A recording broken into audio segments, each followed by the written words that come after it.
भारत में विधानसभा चुनावों की वजह से सरकार ने पेट्रोल और डीजल के दाम पर बढ़ोतरी नहीं की, जबकि कच्चे तेल महंगे हो गए। और सबसे ज़्यादा जो असर पड़ा वो प्राइवेट पेट्रोल पंप पर और रिलायंस पर। रिलायंस जो है एक बार इस महंगाई की वजह से वो पेट्रोल पंप बंद करने की खबर पूरे देश भर में इस तरीके के आ रही हैं।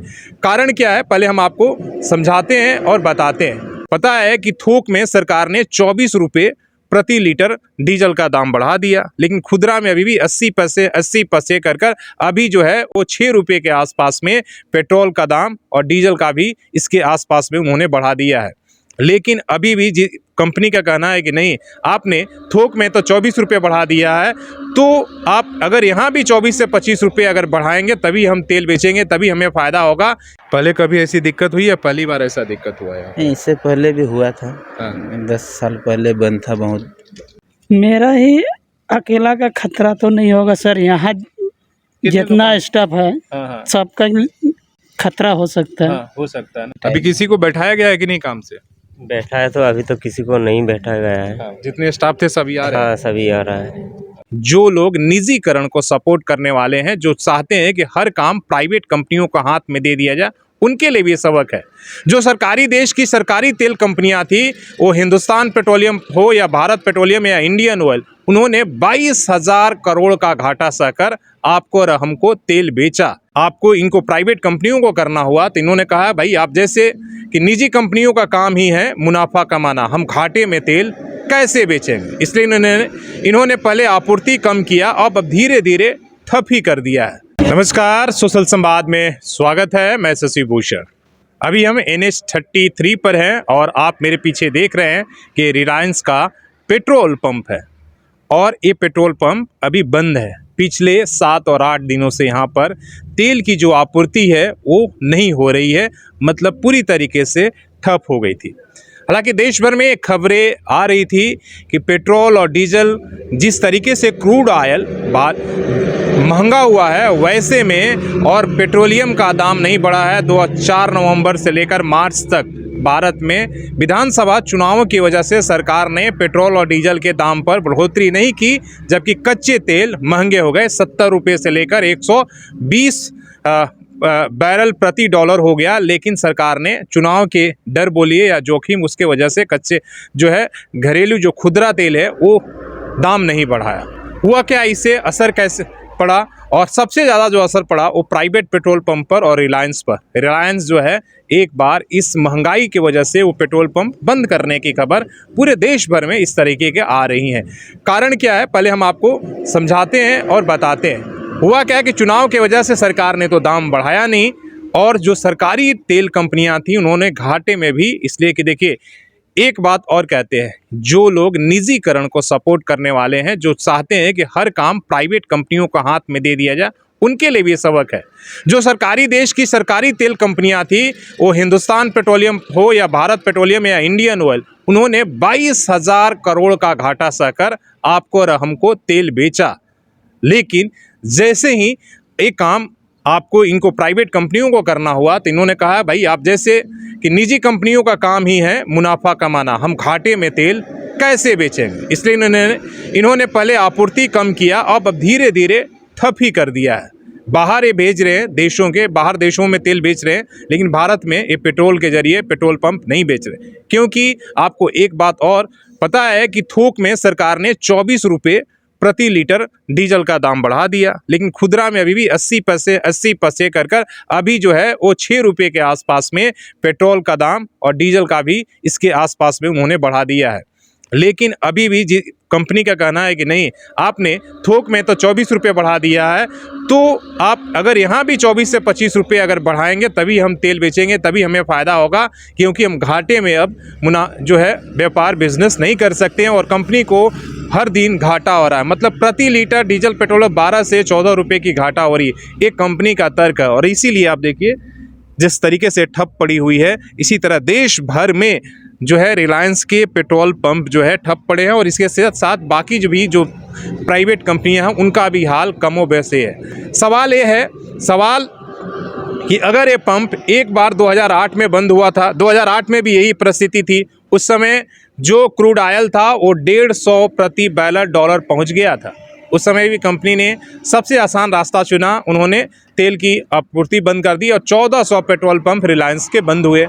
फिर से जब नई सरकार आई 2014 में, और जब सरकार ने सब्सिडी पेट्रोल से हटा लिया और ओपन मार्केट कर दिया कि भाई प्राइवेट प्लेयर और सरकारी दोनों के लिए बराबर मार्केट रहेगा, आप जैसे जैसे तेल का दाम बढ़ेगा वैसे वैसे बढ़ा सकते हैं, केवल प्राइवेट कंपनियों को ये ध्यान में रखकर इसलिए सरकार ने सब्सिडी को हटाया था कि ताकि जो प्राइवेट पेट्रोल पंप है उसमें रिलायंस, आपको पता है कि सरकार के कितनी बड़ी चहेते कंपनी है, तो इनको फ़ायदा देने के लिए सरकार ने पूरी तरीके से और उसका असर हमारे और आपके ऊपर पड़ रहा है कि आज आप देखिए, जब उस समय 150 प्रति बैरल डॉलर हुआ था तब भी भारत में 70 रुपये और 60 रुपये से ज़्यादा पेट्रोल डीजल नहीं हुए थे, लेकिन आज $120 के आसपास में प्रति बैरल होते ही आप देख रहे हैं कि अब कई जगहों पर हो गया है पेट्रोल 117, 18 और कुछ दिनों में जो 120 के 125 और 30 रुपये प्रति लीटर पहुंच जाएगा, अगर इसी तरीके से 80 पैसे कर बढ़ाते गया।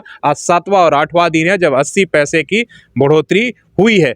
तो आप एक तो जो निजी को सपोर्ट करते हैं, आपका ये दिमाग खुलने वाली खबर है कि आप समझिए कि अगर निजी कंपनियों के हाथ में आप अगर सब कुछ देने चाहते हैं तो जब भी मुश्किल आएगा, जब आपकी बातें आएंगी तो वो सिर्फ मुनाफे कमाने के लिए आते हैं, आपके सपोर्ट में नहीं खड़े होंगे, ना उन्हें इससे फ़र्क पड़ता है कि भाई अगर हम पंप बंद करेंगे तो जो ये एम्प्लॉई यहाँ पर हैं, जो अपना भविष्य इसमें मानकर यहाँ पर लगे हुए हैं, उनका क्या होगा, उनका उससे भी बात नहीं, उनको कोई फ़र्क नहीं पड़ता। या सवाल ये भी है कि जिसने पेट्रोल पंप में इन्वेस्ट किया है, जो डीलर ने, जो इस NH-33 पर करोड़ों का इतना बड़ा ज़मीन लिया है, जिसने इस पेट्रोल पंप के सेटअप करने के लिए 2 करोड़ से अधिक का खर्चा उठाया है, तो बताइए उसका क्या होगा।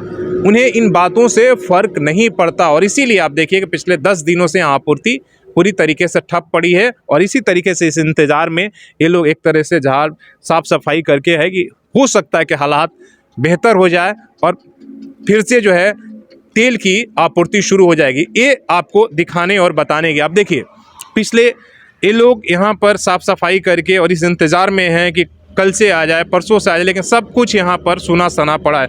आप 100 हाईवे पर ज़मीन खरीदते हैं, इतना बड़ा इन्वेस्टमेंट करते हैं और थोड़ी सी महंगाई होती है तो कंपनियाँ ये बर्दाश्त नहीं करती हैं। और आपने कोरोना काल में भी देखा कि जिस तरीके से कंपनियों ने, खासकर प्राइवेट कंपनियों ने आम आदमी के साथ जो दवाई कंपनियां थी, किस तरीके से जो है उन्होंने जमकर पैसा बनाया और हर चीज़ का एक तरह से ब्लैक मार्केटिंग हुई। तो इसलिए हम और उस समय भी आपको सरकारी जो सिस्टम था, सरकारी हॉस्पिटल से सरकारी डॉक्टर थे, जो सरकार है वही काम है। इसलिए हर कुछ निजीकरण नहीं होता। इसलिए भारत जैसे देश जो कल्याणकारी हैं, जहाँ पर 80% सरकार की आंकड़ा है कि 80% लोगों को हम 5 किलो अनाज और दे रहे हैं, गरीब लोगों को। तो जहाँ पर ऐसे लोग हैं उनके लिए सरकारी सिस्टम काम आता है। कितना दिन से काम करते हैं यहाँ पर? हो गया मेरा 3 साल से ऊपर हुआ 3 साल से। जैसे पेट्रोल पंप यही वाला चालू हुआ है। हाँ। पहले कभी ऐसी दिक्कत हुई या पहली बार ऐसा दिक्कत हुआ है? नहीं, इससे पहले भी हुआ था। हाँ। 10 साल पहले बंद था, बहुत 2008 में बंद हुआ? हाँ, 2008 में बंद। कितना दिन बंद रहा था उस समय? उसका बाद कितना दिन, 2014 से फिर चालू हुआ है। आप लोग उस समय काम करते थे क्या यहाँ पर? नहीं, उससे पहले नहीं करते थे। हाँ। उसके बाद में 2014 के बाद में जब खुला, उसके बाद हम जब से खुला तब से तो बंद नहीं हुआ था ना? नहीं, बंद नहीं हुआ था। फिर वहाँ तेल मिलता था? हाँ, तेल मिलता था। अभी ये बोला गया है कि 10 या 15 तारीख का बीच में तेल आएगा, है ना, उसके बाद से चालू होगा। यही बोला है, हम लोगों को मैसेज वही दिया है। वही मैसेज दिया है। अभी बोला गया है कि आप लोग ड्यूटी अपना आते रहो। हाँ, ड्यूटी। अभी किसी को बैठाया गया है कि नहीं काम से? बैठा है तो अभी तो किसी को नहीं बैठा गया है। हाँ, जितने स्टाफ थे सभी आ रहे हैं? हाँ, सभी आ रहा है। अच्छा, तो ये कोई प्राइवेट कंपनी चलाती है या मतलब रिलायंस को डायरेक्ट चला रहा है या कोई डीलर है? डीलर है। हाँ, उनको भी तो टेंशन हो रहा होगा। उनको भी टेंशन तो है कि भाई अगर पेट्रोल बेचेंगे नहीं तो कहाँ से पैसा? हाँ, अगर पेट्रोल नहीं बेचाएगा तो उसका भी इनकम नहीं होगा। तो आप देख लीजिए, समझ लीजिए, उस डीलर के नज़रिए से भी देखना होगा जिसने इतना बड़ा सेटअप लगाया। आप देखिए, कम से कम एकड़ में इन्होंने ज़मीन लिया होगा और इतना बड़ा सेटअप लगाया है। और इसके पीछे जो है एक सेटअप लगाने में भारी भरकम खर्च है, इसलिए एक कंपनी का अपना एक गाइडलाइंस है, तो आपको ये एक सारी चीज़ें करनी है। और सबसे बड़ा टेंशन आप इन जो ये सब ग्रामीण युवा हैं जो आसपास के रहने वाले हैं, और ये ट्राइबल एरिया आपको बता दें झारखंड का ट्राइबल एरिया है, तो ये सारी ग्रामीण युवा हैं जो यहाँ पर काम करते हैं, तो खतरा इनको भी है, डर इनको भी है। लेकिन हम ये सभी चाहते हैं कि इन्हें बताया गया कि 15 अप्रैल के आसपास में शुरू हो जाएगा। क्यों 15 अप्रैल का डर? इसलिए कि आपको पता है कि पिछले 8 दिनों से, आज 31 मार्च हो गया, पिछले 8 दिनों से 80 पैसे कर बढ़ाया जा रहा है। 5 रुपये के आसपास में, 5 रुपया के आसपास में बढ़ोतरी हो चुकी है। अभी 105 के जो है पेट्रोल मिल रहा है। अगर इसी तरह 15 दिन और 80 पैसे बढ़ाया जाएगा तो आप समझ के चलिए कि आपको 12 रुपये के आसपास में और बढ़ोतरी हो जाएगी। तो पहले 12 और 5 17 18 रुपये, मतलब जो ये चाहते थे, तो 18 से 20 रुपये की अगर बढ़ोतरी हो जाएगी तो फिर ये कंपनियों को जो है पेट्रोल और डीजल सप्लाई शुरू कर देंगे।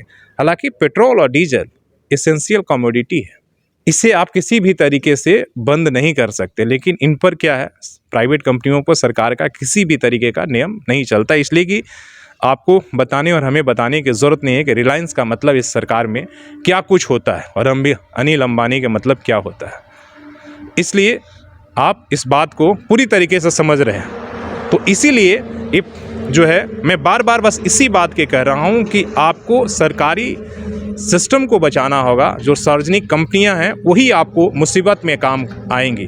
आज जो सरकारी कंपनियां थी उन्होंने 22,000 किया, कल 25,000 करोड़ का भी घाटा होगा, तो उन्होंने जो मुनाफा कमाया था वो उससे आपको शेयर करके पेट्रोल बेच सकती हैं। और ये सरकार को भी समझना होगा कि जब विधानसभा या लोकसभा का चुनाव आता है तो आप पेट्रोल के दाम इनडायरेक्ट रूप से कंट्रोल कर लेते हैं ताकि उस समय महंगाई ना बढ़े और चुनाव में इफेक्ट ना पड़े।